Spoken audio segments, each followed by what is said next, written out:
Hola, ¿qué tal? Buenas noches. Estamos nuevamente hoy jueves con el programa Aquí Ahora Salud. En este caso, bueno, tengo los invitados reiterados, pero que creo que por el tema que vamos a tratar se justifica. Hoy vamos a hablar de lo que se llama, y como no son ustedes, como muerte súbita. Vamos a hablar de la muerte súbita cardíaca a propósito de los casos que han sucedido últimamente, que son de conocimiento de todos ustedes.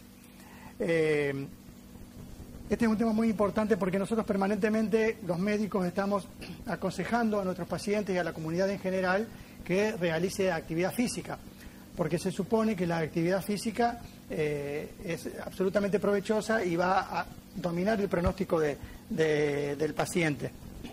Por otro lado, hemos visto que ocurren muertes durante el desarrollo de una actividad física o una actividad deportiva. Y esto causa preocupación, fundamentalmente causa preocupación cuando esto sucede en una persona joven, incluso deportista, y que por lo tanto se presupone sana. Y nos llama mucho la atención, nos acongoja a todos, y que querríamos de alguna manera que esto no suceda.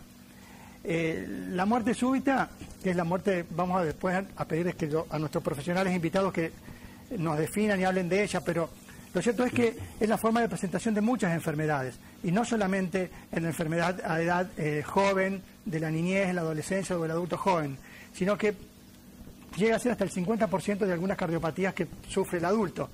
Es por ello que la incidencia o la cantidad de muerte súbita que se produce en la población general no es la misma cantidad en los niños, ni en los adolescentes, ni en los adultos, ni en los adultos mayores.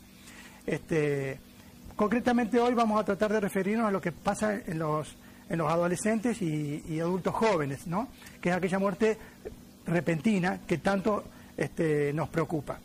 Están con nosotros hoy, esta noche, el doctor Javier Dona, que estuvo con nosotros ya la semana pasada, pero me permití invitarlo nuevamente, particularmente a él por dos motivos. Primero, porque es cardiólogo, y estas muertes tienen mucho que ver con la cardiología.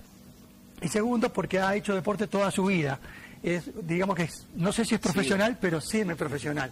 Por lo tanto, así esa chapa se da. Pero bueno, lo que quiero decir es que es muy importante que un médico que aparte es cardiólogo y que aparte es que entrena mucho por día, que con un alto nivel de entrenamiento, nos cuente desde su experiencia como cardiólogo, como médico, pero también de su experiencia como participante en actividades deportivas.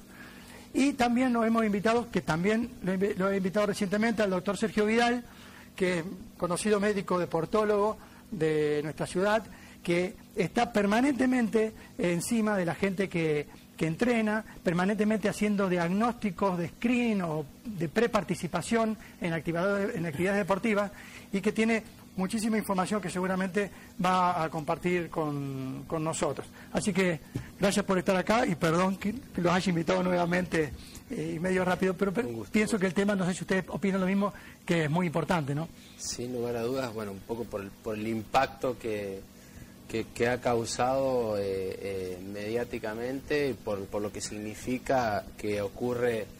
La gente por lo menos cree que ocurre solamente en gente joven, y en realidad la estadística es que ocurre habitualmente después de la quinta, sexta década de la vida, pero eso es muy importante, y para dejar aclarado y que la gente comprenda de que no es un problema no es un problema de ser deportista, sino el problema está tal vez en no hacer el diagnóstico previamente. Y que en realidad, y también que quede claro que el deporte es salud, no es causa de muerte súbita. Puede desencadenarla, sí, pero habitualmente y casi en el 100% de los casos hay un problema basal que es lo que lo termina llevando al óbito a la gente, ¿no? No sé si Sergio opinará lo mismo. Sí, un poco lo que habíamos hablado en el programa que yo estuve la otra vez. O sea,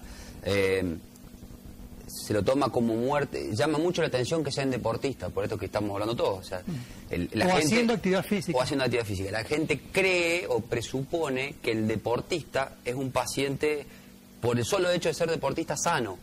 Y muchas veces no es así.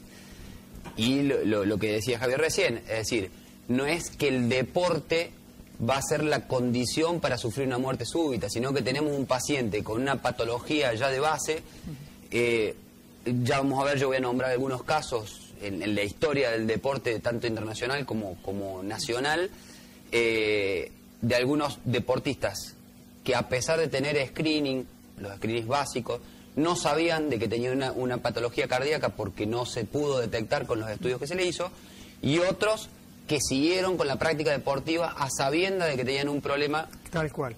Como tenemos un basquetbolista, ¿no? Un basquetbolista, exactamente. Entonces, no es que el deporte es la causa.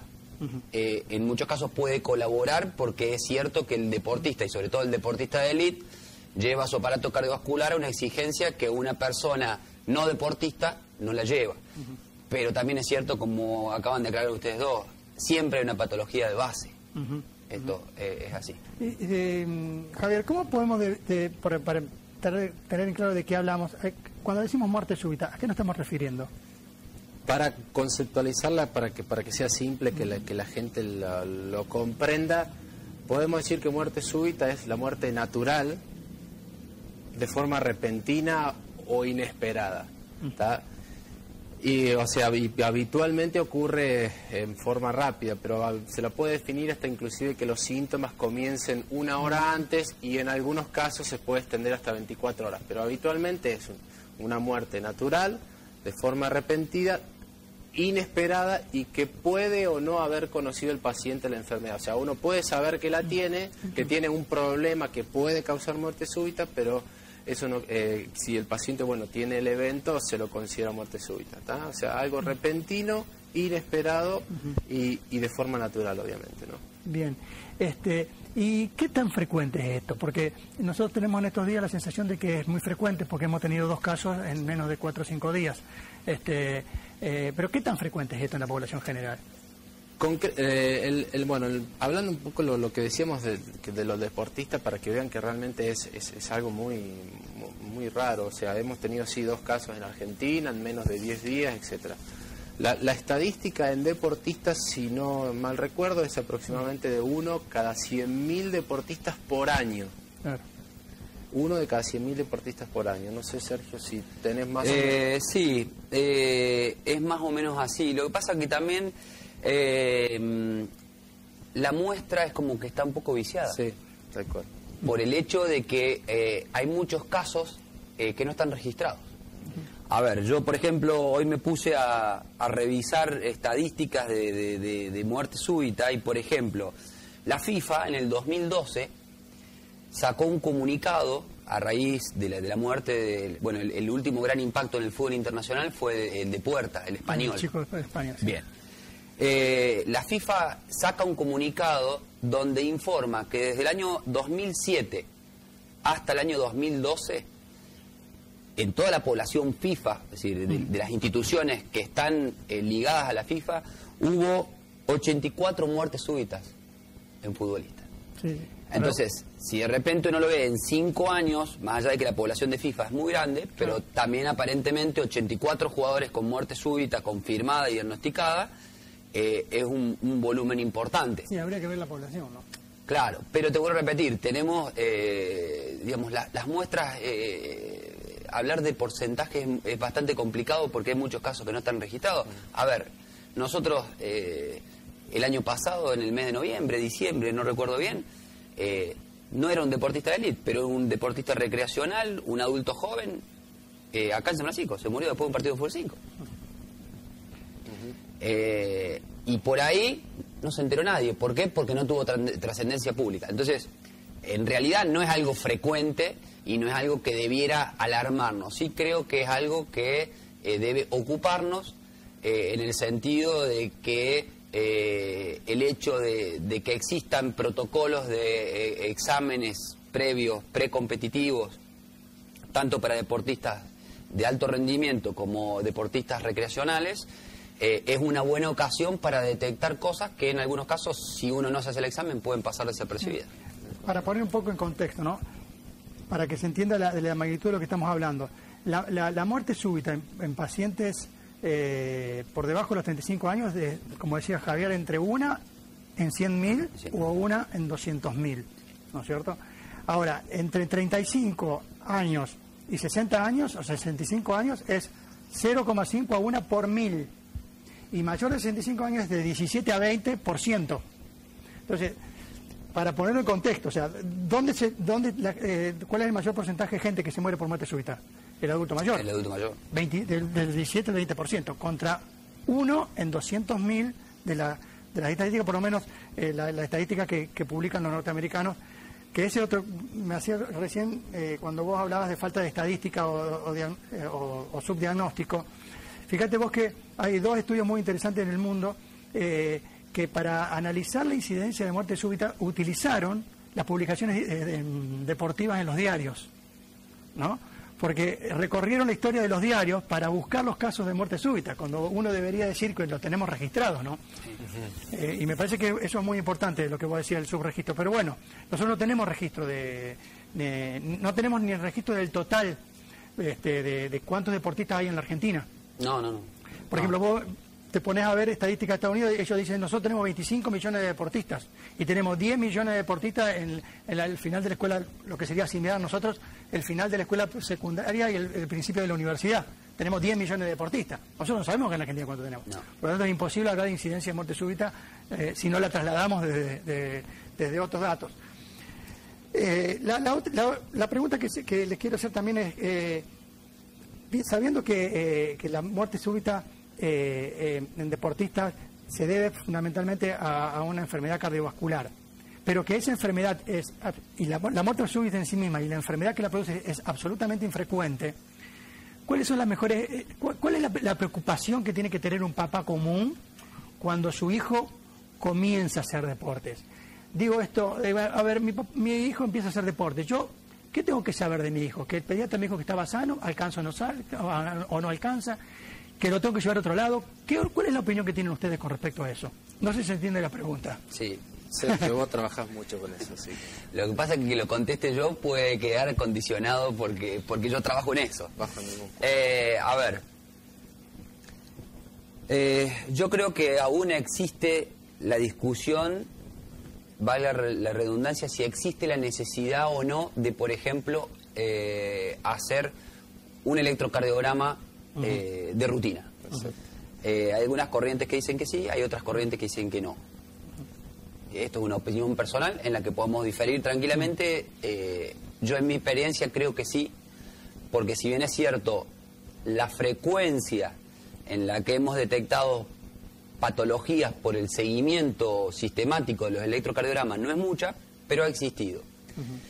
Y teniendo el impacto, a ver, yo siempre digo lo mismo, es una patología infrecuente, pero no es una patología infrecuente que me hacen un reemplazo de rodilla y se me acabó el problema. Es una patología infrecuente pero que le cuesta la vida al paciente. A un paciente, al menos con la población o con la mayor población que trabajo yo, que es joven, por lo cual el impacto es doblemente importante. Yo creo que, digamos, es importante la evaluación cardiovascular como parte del protocolo. De hecho, un poquito a raíz de lo que decías vos recién, Rigo, de que no tenemos estadísticas, así como no tenemos estadísticas de cuántos deportistas tenemos en la Argentina, no tenemos ni siquiera un consenso a nivel nacional de cómo debería ser un protocolo de evaluación médica precompetitiva para deportistas. Es pionera en este tema la provincia de Córdoba. La provincia de Córdoba tiene un protocolo estandarizado donde hay un organismo que es el eje central, que es la Agencia Córdoba de Deporte, y que esto proviene en realidad del básquet de la provincia de Córdoba. Cuando muere un basquetbolista en una cancha de fútbol, que fue concretamente Gabriel Riofrío en el año 2000, ¿sí? Él jugaba para Estudiantes de Bahía Blanca, jugando en Sunchales, se desploma en la cancha.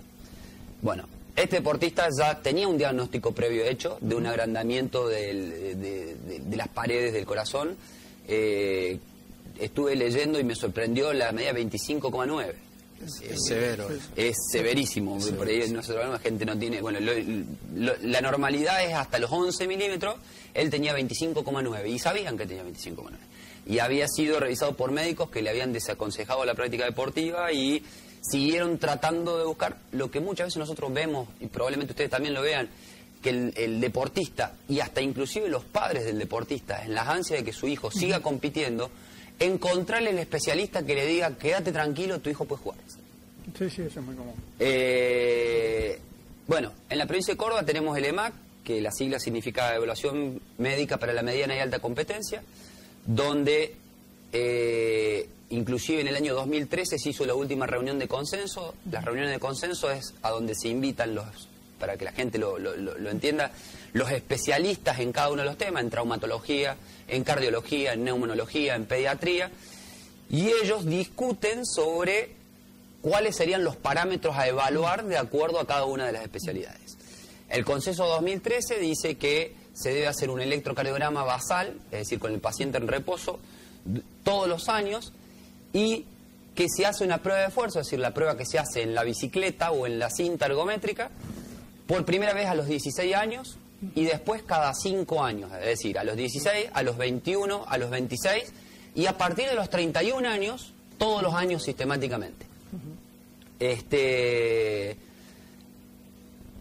Yo creo que está bastante bien diseñado, por decir de alguna manera, el protocolo. Es un protocolo bastante completo, con una historia clínica tanto del paciente como del grupo familiar muy importante.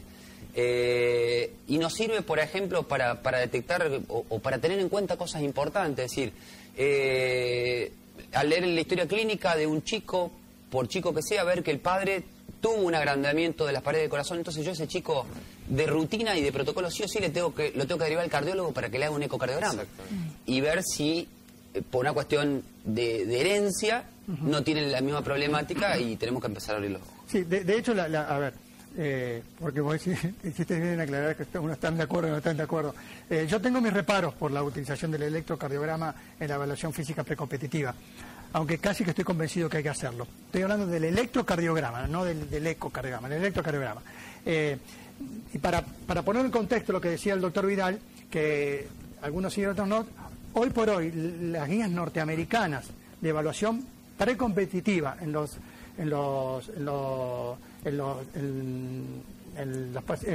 estudiantes que van a hacer de los últimos años de secundaria, los primeros años de la universidad, que hacen actividad deportiva, no le exigen un electrocardiograma. Lo que sí hacen es un examen, un examen que consta de 12 puntos, que se divide en interrogatorio, como hablaba Sergio, y en examen físico. Sí, a partir del interrogatorio y del examen físico hay alguna sospecha de que es necesario avanzar en el estudio cardiovascular, se hace. Lo sorprendente de esto es los justificativos que dan ellos de por qué no se hace un electrocardiograma y que me gustaría comentarlos. Ellos dicen que, primero, no tienen dinero para hacer todo el electrocardiograma y que una vida cuesta muchísimos electrocardiogramas. Lo ponen en cifras, cosa que es totalmente discutible, pero ellos lo ponen así. Y segundo, más sorprendente aún, dicen que no hacen el electro porque no tienen personal idóneo que los lea. Estoy hablando de los Estados Unidos. Y como tercer justificativo dicen que la incidencia de muerte súbita que tienen ellos, que es de 0.04% por 100.000 habitantes por año, es exactamente la misma que la que lograda por los italianos, los que hicieron el famoso estudio italiano, de donde surgen las guías europeas que dicen que hay que hacer el electrocardiograma. Entonces ellos dicen, nosotros no tenemos plata para gastar, no tenemos quien lea idóneamente los electrocardiogramas, y si los hiciéramos, tendríamos la misma mortalidad que tienen los italianos después de hacer el electrocardiograma durante 27 años, con un seguimiento de 3 millones de pacientes año. Eso es el estudio italiano. Entonces, es cierto, yo probablemente apoyo hacer el electrocardiograma, pero hay mucha gente que lo discute en el mundo y no le faltan razones. Una cosa que te quería preguntar, Sergio, ¿por qué el ecocardiograma en los rugbyers? La Unión Argentina de Rugby tiene un protocolo que es de la Unión Argentina de Rugby. ¿Sí? De hecho, en el ambiente del rugby de la provincia de Córdoba, es un tema que genera pruritos entre la Unión Argentina de Rugby y la estructura de la Agencia Córdoba Deporte, que es la que lleva a cabo todo el tema del EMAC, porque hay muchas instituciones que dicen, no, yo cumplo con la UAR, que es la Unión Argentina de Rugby, y listo, y no se hace en el EMAC. O cuando se hace en el EMAC, por otro lado, les obligan a hacer... como ocurre esto, yo te soy sincero, no tengo bien revisado los argumentos del protocolo de la Unión Argentina de Rugby. Ellos le hacen de rutina un ecocardiograma, que a decir verdad, en el último consenso del EMAC, se sugiere en la vida deportiva del deportista un ecocardiograma. En algún momento de la vida deportiva, un ecocardiograma es lo que ellos sugirieron. Que no lo ponen como obligatorio, también un poco atendiendo a lo que vos mencionabas recién, por una relación costo-beneficio. A ver, y esto la gente me parece que tiene que entender bien. Acá prima el criterio médico, porque el hecho de que el protocolo no me obligue a hacer un ecocardiograma, eso no quiere decir que yo no se lo pueda hacer al deportista. De hecho, lo pedimos un montón de veces. Si yo en un paciente detecto un soplo que a mi criterio es sospechoso, pido la interconsulta con el cardiólogo, se le pide un ecocardiograma, o si detecto otro tipo de problemática que creo que requiere una interconsulta con el cardiólogo y profundizar los exámenes, eso se hace. De hecho, con vos hoy por hoy estamos compartiendo un paciente que le estamos haciendo una resonancia cardíaca porque hemos detectado un agrandamiento de la pared del corazón. Bueno, entonces, no se lo hace de rutina, pero también considerando esto que vos mencionabas recién, el hecho de que la relación costo-beneficio, es decir, el costo real que tiene un ecocardiograma para esta población tan grande de pacientes. Sí, sobre todo los estudios en ecocardiograma, aquellos que pusieron a prueba el ecocardiograma en el screening, la evaluación precompetitiva, no han podido demostrar utilidad, de hecho, en el mundo, ¿no? Y nosotros estamos trabajando en eso también, para demostrar que nos sirve. Bueno, esto que estamos hablando del electro y el ecocardiograma, fundamentalmente, Javier, ¿para qué patología? ¿De qué estamos hablando? Me gustaría que nos cuente un poco de eso. Bueno, el electrocardiograma, concretamente para que la gente entienda, porque uno cree que con un electro va a hacer magia, y la puede hacer, pero el electro es solamente registrar la actividad eléctrica del corazón, y de acuerdo a la morfología de las ondas, los espacios que haya entre onda y onda, uno puede suponer si el electro es normal o tiene algo. Hay no muchas patologías, es más, son contadas con los dedos de la mano las patologías que uno puede diagnosticar, que puede sospechar que dan muerte súbita. No son muchas. Hay muchas que no se ven por un electrocardiograma, y ni siquiera por un eco, que ya voy a explicar concretamente para qué lo usamos, pero el electrocardiograma es registrar la actividad eléctrica para sospechar o no de algunas patologías. La más frecuente que uno puede visualizar son los agrandamientos de la pared del corazón, que habitualmente en gente joven el diagnóstico es por electro, a pesar de que es un método inespecífico, pero es sencillo hacerlo. Y tiene una alta sensibilidad para exactamente. El electrocardiograma es una de las pocas cosas con las que podemos hacer magias diagnosticando eso, pero no es un método que, en mi opinión, supere al interrogatorio. Ya en el interrogatorio uno ya tiene casi todas las sospechas si el paciente tiene riesgo o no. Y si a eso le suma un buen examen, como decía el que se hace por protocolo en el EMAC, y casi tiene la certeza de que puede tener ese riesgo o no el paciente. Y veis bien el electro que va sumando, etcétera. Y el eco, yo particularmente en deportistas, hay solo 3 motivos por el cual yo se lo haría. Uno es porque se lo pide a otro médico. Otra es porque el paciente me lo pide por favor, porque quiere estar tranquilo, que uno puede, si uno tiene el tiempo, le explica, si querés yo te lo hago, pero la verdad que no se justificaría médicamente. Y el otro motivo es porque el examen haya arrojado algo, el interrogatorio haya arrojado algo y el electro haya arrojado algo. ¿Qué vemos concretamente? Lo mismo que es fácil diagnosticar con el electro. La miocardiopatía hipertrófica o el aumento del espesor es una de las cosas que podemos ver. La dilatación de la cavidad es otra, que se llama miocardiopatía dilatada, también es otro problema cardíaco que puede dar muerte súbita. Hay otras patologías, como lo nombro pero existe, pero es difícil diagnosticarla hasta con un eco, inclusive se hace hasta con resonancia magnética, a veces complicado, que una que se llama, por ejemplo, displasia ritmogénica del ventrículo derecho, que es muy difícil diagnosticarla eléctricamente, tal cual de difícil ecográficamente, al punto que a veces solo se pide una resonancia magnética, que es un estudio de altísima complejidad cardíaca, solo si hay sospecha familiar y si se cree que el deportista lo puede tener. Pero concretamente es eso, y en algunos casos también que es una entidad que está casi segundo en frecuencia, es difícil, pero se puede ver anomalías congénitas de las arterias coronarias, ya sea arterias coronarias únicas, mal salida de la arteria coronaria, o sea que no sale del lugar que tiene, eso se puede ver. Es un diagnóstico muy exquisito para ojos entrenados, pero se puede diagnosticar. Y ya después el resto de las patologías, no sé si eléctricamente se pueden ver algunas, pero sí. Les dije las más frecuentes, ¿no? Sí, acá hay una pregunta que hablan de muerte súbita y la muerte súbita en los bebés. Es un tema muy complicado de la muerte súbita en los bebés. No sé qué opinión tienen ustedes. Sí, es tan complicado por lo que estuvimos hablando y ahí se suman en realidad desde causas cardíacas hasta causas cerebrales, pulmonares, sí.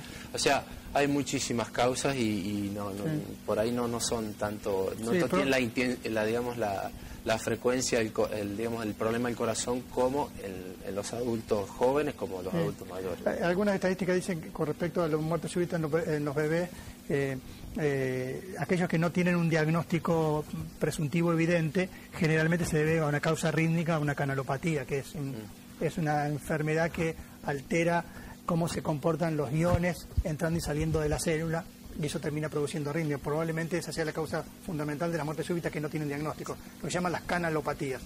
Pero bueno, es medio complicado para explicarlo ahora, pero lo digo porque me hicieron una pregunta. Tenemos varias preguntas por contestar, pero nos vamos a ir un corte y seguimos charlando sobre muerte súbita en el deporte.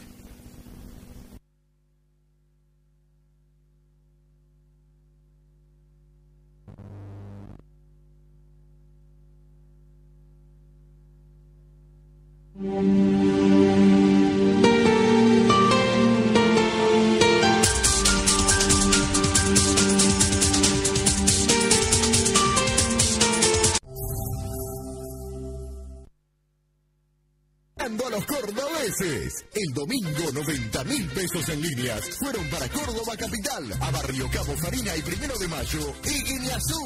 200.000 pesos en bingos para San Francisco y Barrio Rivadavia de Córdoba Capital. Sorteamos otro Renault Clio. La Salle y Despeñaderos se llevaron 25.000 pesos con la rueda premiada y los 2 LED TV para Córdoba y Río Cuarto. Más de 400.000 pesos en premios en un solo sorteo y solamente para los cordobeses. Telebingo, el que sale. Kinetic, kinesiología especializada y adaptación física, corrección postural global, moderno equipo de tecnología alemana para evaluación computarizada de la marcha y pisada, para la confección de plantillas correctoras personalizadas, gimnasio y la última tecnología en aparatos de fisioterapia para tratamiento de patologías traumatológicas y deportivas. Profesional a cargo, licenciado Leonardo Balsaña. Kinetic, Juan de Justo 213, teléfono 43 71 40. El Comercio Seguros presenta una nueva generación de productos y servicios. Evolution, productos y servicios de clase mundial. Ofrecemos soluciones en seguro de clase mundial para particulares, grandes empresas y pymes. Con el nivel de servicio que nos identifica en 140 países del mundo. Consulta tu productor asesor de seguros o infórmate en rsaseguros.com.ar. RSA, el Comercio Seguros, te mantiene en movimiento. Tu familia merece la mejor cobertura médica. Por eso en Cami Salud tenemos un plan pensado para vos. Cami Salud, la mejor medicina prepaga de la ciudad, con más de 40 años de trayectoria. Solicita asesor comercial vía Facebook. Cami Salud, tu salud en las mejores manos.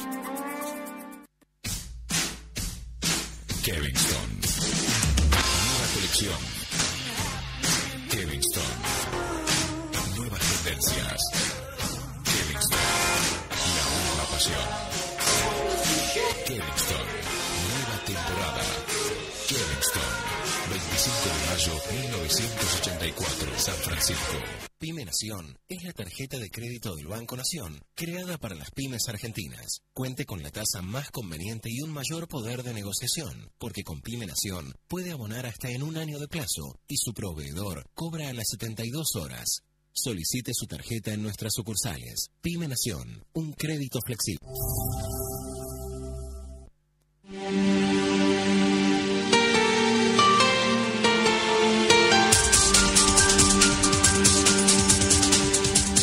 Bueno, vamos a seguir charlando sobre muerte súbita. Les agradezco los mensajes que han enviado y los voy a tener que leer a pesar de que son muchos, pero bueno, para el doctor Dona, hace 3 años, gracias a un electro, me descubrió una isquemia severa.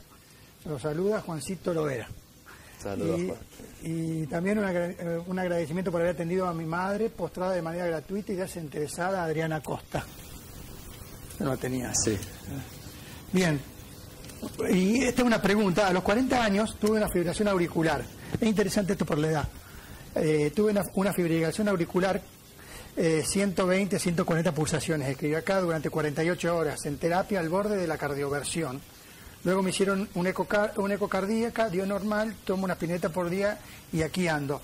Vamos a usar la pregunta porque la fibrilación auricular es una arritmia frecuente en la edad, en los adultos mayores. De hecho, es la arritmia más frecuente.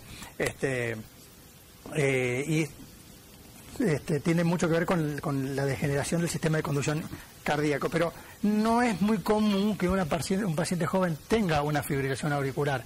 ¿Qué podés comentarnos vos, Javier? No, bueno, como decía, es la arritmia cardíaca casi que, bueno, no creo que exista un cardiólogo que no la maneje por la altísima frecuencia y la experiencia que te da. En pocos años uno adquiere mucha experiencia para tratarla por la frecuencia que tiene. Obviamente, mientras más años tenemos, más frecuencia existe. ¿Y podrías explicar en 2 o 3 palabras qué es para que la gente entienda de qué estamos hablando?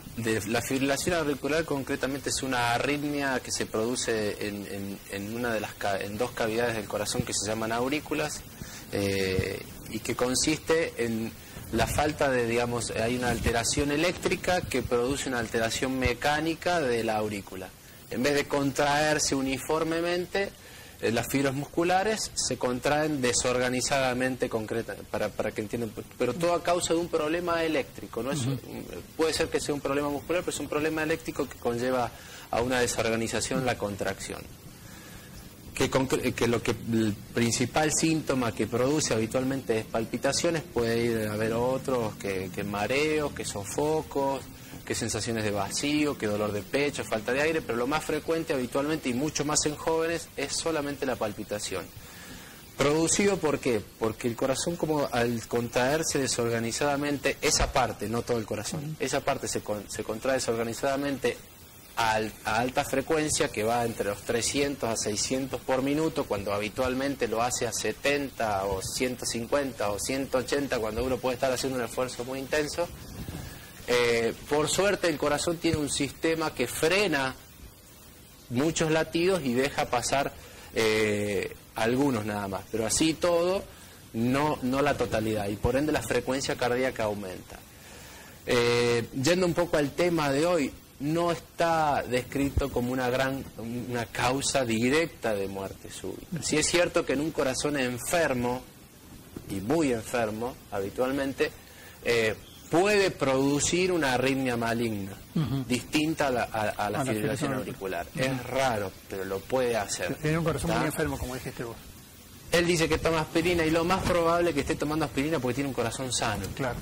Y no la indicación de un corazón sano, un solo episodio de fibrilación auricular, está discutido si en el primer episodio usaría o no aspirina, pero se sabe concretamente que otros medicamentos no tiene que usar, ni siquiera antiarrítmicos si fue el primer episodio y tiene un corazón sano, que eso es una mala costumbre habitualmente.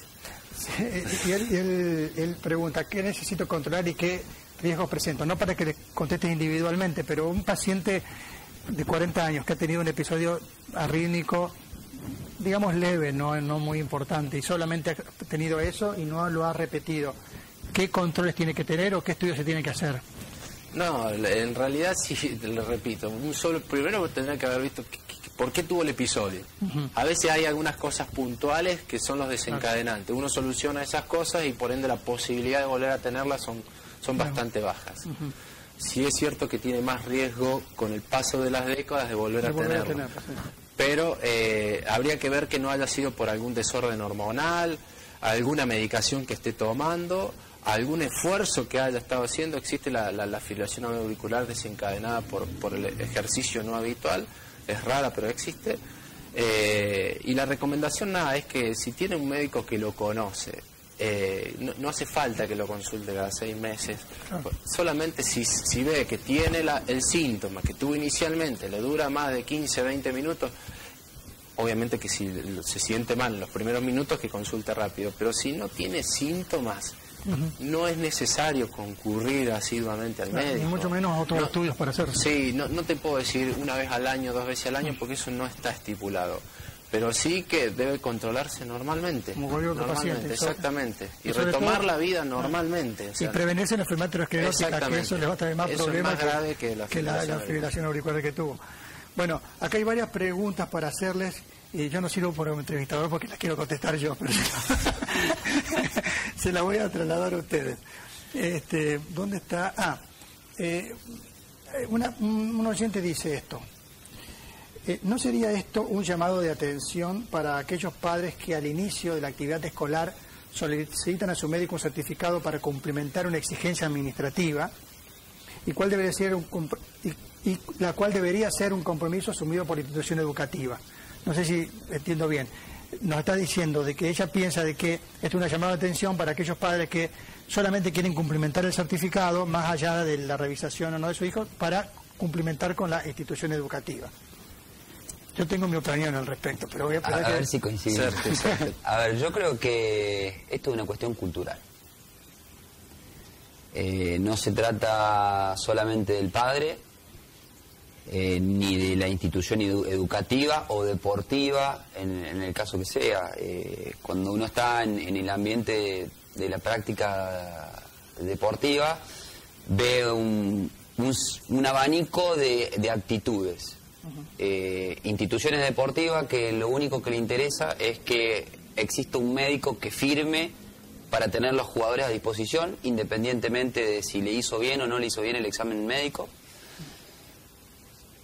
Padres que realmente se preocupan, ¿sí?, y que hacen controlar a sus hijos como corresponden. Padres que se quejan porque se cuestionan de que para qué van a hacer revisar a su hijo o qué importancia tiene.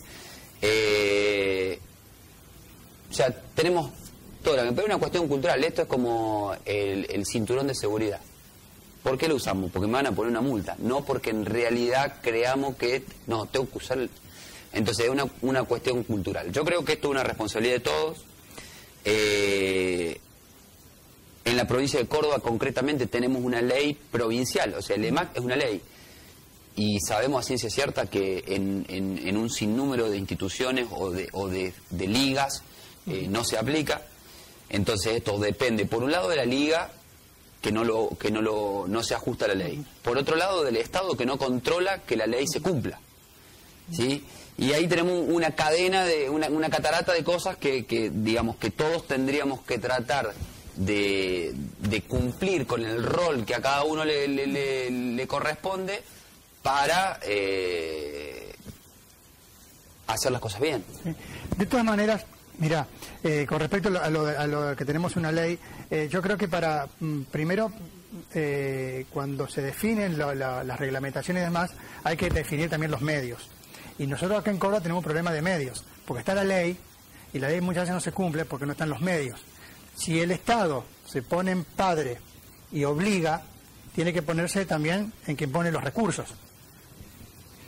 Porque ¿cuántas veces nos ha pasado a nosotros que vienen padres sin dinero para hacerse un electrocardiograma o para hacerse un ecocardiograma, que es más grave todavía porque menos útil es, ¿no es cierto? Y yo lo veo. Yo veo gente que no le alcanza para pagar un eco y están pidiendo un eco obligadamente cuando no deberían, y no tienen ningún justificativo y marginal por marginal. Entonces yo creo que podemos discutir o no la ley, pero lo que no podemos discutir es que esa ley tiene que estar los recursos. Sí, tienen que estar los recursos, porque eso pasa. Y con respecto yo tengo mi opinión con respecto al examen de salud para ingresar al colegio, incluso para hacer el terciario en FASTA y demás. desde mi punto de vista, está totalmente injustificado la realización del electrocardiograma, bajo ningún punto de vista. Y tenemos colegios primarios que están pidiendo un electrocardiograma. Desde mi punto de vista, es y fíjate vos cómo te parece que soy el entrevistado, ¿no? Pero cómo se complica todo, porque terminan los médicos mintiendo en su pedido para que se lo autorice una obra social. Si existe una mentira de por medio, es que algo no anda bien. Porque ustedes son testigos, y me van a desmentir, si ustedes no ven pedidos médicos con el diagnóstico que no corresponde. ¿Por qué? Uno le pregunta, ¿y por qué le piden esto? Y porque me lo piden de rugby. Entonces el diagnóstico no es el que está acá. No, pero me lo piden de rugby. Entonces, si hay una mentira de por medio, es que algo no está bien. Y yo creo que mucho de la culpa de que algo no esté bien es que estamos muy acostumbrados a que cada uno hace lo que le parece, sin un real sustento médico científico. Por eso yo por ahí discuto mucho todos estos exámenes precompetitivos en algunos lugares, sobre todo el examen para el ingreso al colegio. Me parece que hacer un electrocardiograma a un chico para ingresar al colegio, estoy diciendo, incluso para ingresar a los colegios terciarios, me parece que no obedece a ningún criterio médico, por lo menos, y probado, ¿no? No hablo más como entrevistado. Ahora voy a seguir preguntando. Acá otro oyente pregunta, y es interesante porque no lo hemos mencionado, y es una causa frecuente de arritmia y de preocupación, que es el Wolff-Parkinson-White. Acá una paciente pregunta qué es el Wolff-Parkinson-White. No sé si Javier, vos querés contestar, Sergio. Es algo que lo comento yo, ya que es un tema casi concreto de cardiología. El Wolff-Parkinson-White, bueno, es una alteración del sistema de conducción eléctrico del corazón, producido para que la gente lo entienda, por tener un cable de más, que bypassea un recorrido normal y hace que ese cable, digamos, estimule antes de lo que debería un sector del corazón. ¿Tá? El problema concreto de Wolff-Parkinson-White es que no da síntomas, sí, hasta que los da, y muchas veces suelen asustar justificadamente mucho al paciente y a la familiar, porque pues son chicos jóvenes, son niños, y a veces no se diagnostica edades más en adultos, pero habitualmente son niños con un problema que es congénito, y no genético. Congénito, si bien es cierto que hay cierta relación familiar, pero no es estrictamente genético, pero que bueno, hoy por hoy hay un protocolo para saber cuál es el tratamiento indicado, pero hoy por hoy tiene casi su tratamiento definitivo, que bueno, es por métodos que se llama por ablación de radiofrecuencia, que es justamente tratar de cortar o quemar ese cable extra. ¿Tá? Es causa de muerte súbita, es muy raro. La verdad que, o sea, el corazón tiene un sistema, repito, de frenado, inclusive muchas veces en arritmias, si bien ese cable es un cable que conduce erróneamente, pero no tiene la capacidad del sistema normal de conducir. A veces sí, y esos sí o sí son pacientes que hay que tratarlos, claro, con la ablación y romper ese cable. Pero muchas veces cuando aparece alguna otra arritmia que puede complicar ese cable no logra producir un gran, digamos, desbalance en la electricidad y la contracción, y el paciente no le produce muerte súbita. Gracias a Dios, porque el corazón, te repito, tiene un sistema que frena impulsos eléctricos cuando son de más. Entonces, no es una causa muy frecuente, pero existe. Sí, y yo siempre tengo que decir algo, ¿no? Yo he leído en los diarios noticias que reflejan las investigaciones sobre Wolff-Parkinson-White, ¿no? Y hemos charlado alguna vez acá la responsabilidad de la prensa escrita en esto de transmitir información médica, ¿no? Que está bien que sea, pero por ahí es muy engañosa, o por lo menos no absolutamente fidedigna, que más o menos lo mismo, ¿no? Y hace poco leía una publicación de un diario que hablaba otra vez de los italianos. Y hay un grupo italiano que se dedica a investigar mucho Wolff Parkinson White y los últimos estudios que han presentado con muchos bombos y platillos en la comunidad médica, bueno, se ve que fueron trasladados a los diarios. Y realmente cuando uno se pone a ver, ¿no? Y a desmenuzar los datos, y no es tan así, ¿no? Porque hablaban de la incidencia de muerte súbita en el Wolff Parkinson White y demás. Y está, lo que acaba de decir Javier es tal cual como es. Un paciente con Wolff Parkinson White debe prestar atención cuando tiene su primer síntoma. En ese caso que ya tiene síntomas, que hizo una arritmia secundaria al Wolff Parkinson White, es cuando sí tiene que ir al cardiólogo y al arritmólogo para solucionarse el problema, porque ese paciente sí está demostrado que puede hacer una muerte súbita. Pero la posibilidad de que realmente haga la arritmia, esta primera, para después ir a hacer la ablación, es extremadamente poco frecuente. Por lo tanto, la conducta del Parkinson White, para el que preguntó, es expectante hasta que tenga su primer episodio arrítmico. Diferente puede ser, aclaro yo, en dos ocasiones. Primero, que quien tenga el Wolff Parkinson White tenga una profesión de riesgo para terceros. Aunque aún así hay una experiencia de la Fuerza Aérea de los Estados Unidos siguiendo a gente con Wolff Parkinson White. La única muerte que se produjo por Wolff Parkinson White en los que manejaban los aviones de la Fuerza Aérea Argentina fue volando, pero no manejaba él. Y se murió el paciente por Wolff Parkinson White. Es la única, siguiendo a todos los que manejaban, ¿no es cierto? La única. Entonces, ¿qué esto quiere decir? El bajo riesgo de Wolff Parkinson White. De todas maneras, insisto, cuando el paciente se vuelve sintomático, en ese sí, ahí se transforma en un paciente problema, pero no antes. Entonces, y el otro caso es cuando el paciente quiere llevar una vida de vivir del deporte, o a hacer una carrera deportiva, porque en ningún lado lo van a jugar, participar con un electro que diga Wolff Parkinson White. No lo fichan. Entonces, ese paciente hay que tratarlo, como dice Javier, antes, y luego probablemente pueda ser fichado para... Sí, porque, digamos, es importante repetir lo que dijo Javier. Tiene una curación completa.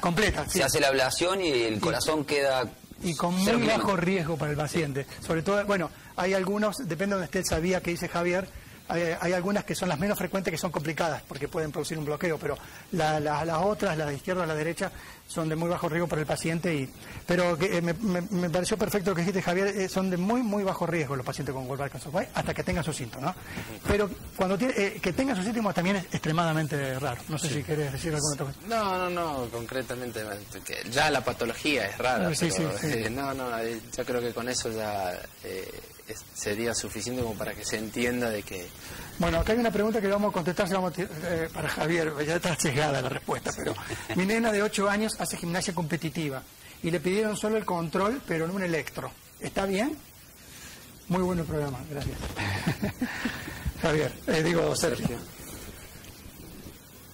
Lo estuvimos contestando durante todo el programa. Sí, la respuesta está clara, sí. Digamos, el examen clínico es importantísimo. La responsabilidad médica o la responsabilidad nuestra en ese examen es fundamental. Es decir, que no sea que llegó la planilla y la firmo porque sí, sino realmente hacer un examen a conciencia. Tener muy en cuenta los antecedentes personales de la deportista, los antecedentes familiares. El electro puede ser de utilidad y después cada médico determinará si hay necesidad de avanzar en algún estudio o no, de acuerdo al examen que se haga.